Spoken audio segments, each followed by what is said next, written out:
ऐसा राज्य जहाँ एक ऐसा शासक है जहाँ पे सब कोई खौफ खाता है, और उस तरह की राज में, उस तरह की शासन पे मर्डर के काम हो रही हैं, बहुत सारी ऐसी घटनाएं सुनने को मिल रही हैं। आखिर क्यों? जब इतना सारा वहाँ पर कायदा कानून कठोर बन चुका है, फिर भी उस राज्य के अंदर इस तरह की कहानियाँ सुनने और देखने को मिल रही हैं। कुछ इस तरह से कहानी है। इस कहानी में ये कि भतीजे ने अपना चाचा का खौफनाक मर्डर कर डाला है। कहानी ये है जमीन को लेकर के। इसमें कहानी का टाइटल ये बन रहा है यहाँ पे दोस्तों, भतीजा ने किया चाचा का खौफनाक मर्डर, फर्जी जमीन सौदे का खुलासा, 3 लोग गिरफ्तार। तो डेफिनेटली जब मर्डर होगा, मारपीट होगी, कुछ इस तरह की अवधारणाएं जब बनेंगी, पक्का गिरफ्तार होगा, कोई जेल होगा, अपने सर्वनाश की ओर वो लोग जाएंगे। बिल्कुल। आखिरकार ये कैसे हो पाया और इस चीज़ को भतीजे ने कैसे मुकम्मल कर डाला? इस कहानी में हम लोग समझेंगे कि आखिर उस भतीजे में इतना पावर कहाँ से है, शक्ति कहाँ से आई कि उसने इस तरह का अंजाम दे डाला कि अपने चाचा को चंद जमीन के लिए मार डाला। तो चलिए कहानी को सुनते हैं पूरी A to Z, एकदम भावनात्मक रूप में। बस आप लोगों से रिक्वेस्ट है कि आप लोग इस सेशन पर, इस वीडियो के ड्यूरेशन पर बने रहिए, जितना भी देर का वीडियो, लेकिन कहानी पूरा देखने और समझने से समझ। तो कहानी है यूपी से उत्तर प्रदेश, जहाँ योगी बाबा का शासन, योगी बाबा के दहशत से बूढ़ा अधिकारी डर से कांपते हैं, और उस जगह इस तरह के कंडीशन अभी भी सुनाई दे रही है। तो उत्तर प्रदेश के बांदा जिले में पुलिस ने एक जघन्य हत्या का खुलासा किया, जिसमें क्या हुआ कि मृतक के भतीजे ने अपने साथियों के साथ मिलकर उसे मार डाला। आरोपियों ने पुलिस पूछताछ में कई चौंकाने वाले खुलासे किए हुए। हुआ है कि वो जो बंदा जिसने मारा जमीन के मैटर में अपने चाचा को हत्या की, वो अकेले नहीं, अपने दोस्तों के साथ में मिलकर के इस तरह की दुर्भावनाएं, इस तरह की कहानियां उसने रचने की काम की हुई है दोस्तों। अकेले उसका हिम्मत नहीं हुआ है, तो अपने दोस्तों के साथ में मिलकर के अपने चाचा का जो है कि उसने हत्या कर डाला है। तो आगे देखिए इस कहानी में क्या होता है। जब उसने इस तरह की कहानियाँ जब रच डाली, तो आगे बात बोल के ये आता है कि यूपी पुलिस जो है कि इसके पीछे जो है कि बहुत अपना जो है कि रवैया अपनाती है टेढ़िया वाला, और उसके बाद भी जो है कि उन लोगों को पकड़ने की छान। आगे क्या होता है कि उत्तर प्रदेश के बांदा जिले में पुलिस ने एक जघन्य हत्या का खुलासा जब कर देता है, तो उसके बाद में यहाँ ये चीज़ खुलासा में आता है कि जिसमें मृतक के भतीजे ने अपने साथियों के साथ मिलकर उसे मार डाला। आरोपियों ने पुलिस पूछताछ में कोई चौंकाने वाले खुलासा जब किए, तो उसमें मुख्य आरोपी ने पहले अपने चाचा से कर्ज लेकर बुलडोजर खरीदी थी और पैसा मांगने पर नाराज हो जाता था। देखिए ये कौन सी मतलब की बातें हुई, आपने कर्ज लिया और उसके बाद जो जबरदस्ती किए, उसके बाद पैसा को लेकर के अपना चाचा को मार डाला, कितना जघन्य अपराध है। इसके बाद भी होता ये है कि इसके बाद उसने चाचा की एक बेशकीमती ज़मीन फर्जी तरीके से बेच दिया। यानी बेशकीमती का मतलब यहाँ ये होता है दोस्तों कि वो जो ज़मीन था उसका महंगा दाम मिल रहा था, जितना वो चाहते 10 लाख 20 लाख 30 लाख कट्ठा, उस हिसाब से तो समझिए कि बेशकीमती यानी सोने के भाव जैसा उस ज़मीन की कीमत थी, और उसको जो है कि वो फर्जी तरीके से अपराधियों के हाथ जो है उसने बेच डाला। फिर आगे देखिए क्या होता है। और इस अपराध को छिपाने के लिए चाचा के स्थान पर किसी और को खड़ा कर दिया, यानी फर्जी अपना किसी चाचा को बना लिया और उसको खड़ा कर दिया। सोचिए कि कितना ये 420 वाला का रचने के काम किया। आरोपी ने सोचा था कि अगर चाचा ने इसकी जानकारी, अगर उसको मालूम चल जाए तो उसको चाचा को इसकी जानकारी होगी तो घर में विवाद शुरू हो जाएगा, और इसीलिए उसने हत्या की योजना बनाई। सोचिए कुछ रुपया के लिए उसने अपने चाचा को मारने के लिए इस तरह की हत्या का योजना बना दिया, जिससे जो है कि कहानी जो है भयानक बन गई। आगे देखिए क्या होता है। आरोपी ने जब चाचा बुध विलास को लखनऊ से बुलाया और चाचा पुलिया गाड़ी से बिठा कर उसे सुनसान इलाके में ले गया। भाई भतीजा है तो विश्वास कर ही लेगा कोई भी।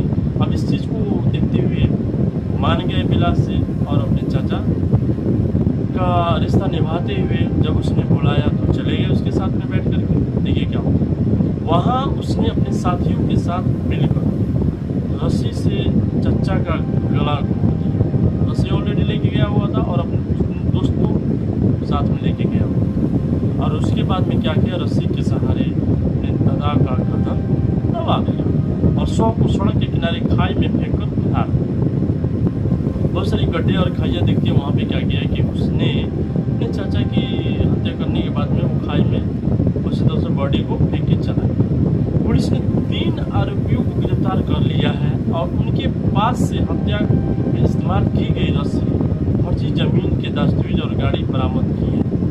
तो इस चीज़ के लिए मैं यूपी पुलिस को बहुत रिस्पेक्ट के साथ मैं जय हिंद बोल रहा हूँ, क्योंकि इन्होंने जितनी जल्दीबाजी में उस आरोपी को पकड़ने का काम किया यो योगी बाबा का ही कृपा है। आरोपियों को न्यायिक हिरासत में भेज दिया गया और मामले की आगे की कार्रवाई की जा रही है। दोस्तों अब इसमें देखिए क्या होता है, आगे कुछ इस तरह से कहानी हुई। यह घटना भिंसड़ा थाना क्षेत्र के शिव गांव में 29 अक्टूबर के सामने आई थी। जब पुलिस ने एक शव बरामद किया था तो शव की पहचान के बाद पुलिस ने केस दर्ज कर जांच शुरू की और मृतक के भतीजे आदेश पांडे को हिरासत में लेकर पूछताछ की।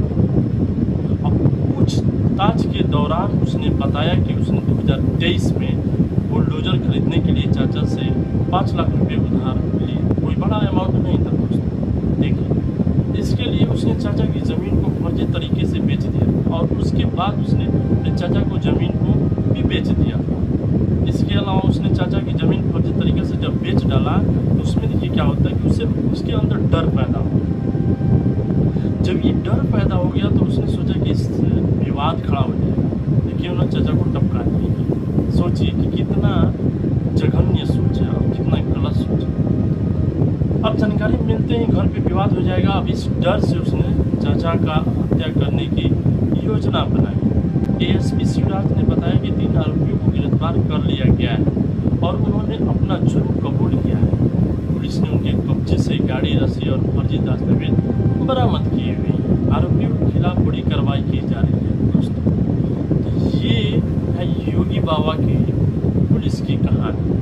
तो हालांकि इस कहानी से हमें ये शिक्षा मिलती है कि उस 5 लाख रुपये की वजह से आप कितना दिन तक जेल में सड़ोगे और कौन कौन से आपकी दुर्दशा होगी जेल में जाने के बाद ही आपको मालूम चलेगा। इसलिए अगर आप मेहनत करके 2 रुपये कमाना चाहते हो तो मेहनत करके 2 रुपये के 2 से 5 लाख से 10 लाख 20 लाख 50 लाख करोड़ों रुपये कमा सकते हो। हत्या करने की क्या ज़रूरत है। इस पूरी एपिसोड में हमें ये सीखने को मिलता है, इस लालच भरी दुनिया में किसी को कर्ज देना या कर्ज लेना एक प्रकार का जघन्य अपराध माना जाएगा दोस्तों। इसीलिए आपका कोई रिलेटिव हो या फिर नेक हो, किसी पर फोकस नहीं कीजिए, अपना खुद का वर्क कीजिए और खुद से आगे बढ़ने की कोशिश कीजिए। बाकी आज की कहानी कौन कौन लोग सुन रहे थे उनका नाम मैं लेने वाला हूँ।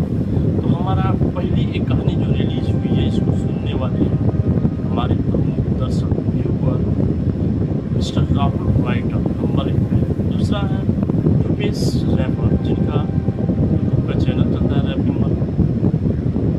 उसके बाद मिस्टर सिंघानिया सर। उसके बाद में है ज्योतिष मौर्य सर। आप सभी का बहुत बहुत धन्यवाद इस कहानी को पूरा वॉच करने के लिए। उसी के साथ में बहुत लोगों का आज जन्मदिन है तो उनकी बधाई देने के लिए भी मैं क्या बोलूँगा। तो आज जो है कृति का जन्मदिन है। कृति आपका बहुत बहुत बधाई। आपने जो है हमारी वीडियो को रिकमेंड किया, आपने बताया कि आपका ये जन्मदिन है और हमारी कहानी को सुन करके आप एक ऑथेंटिक रियल जैन जी की कहानी को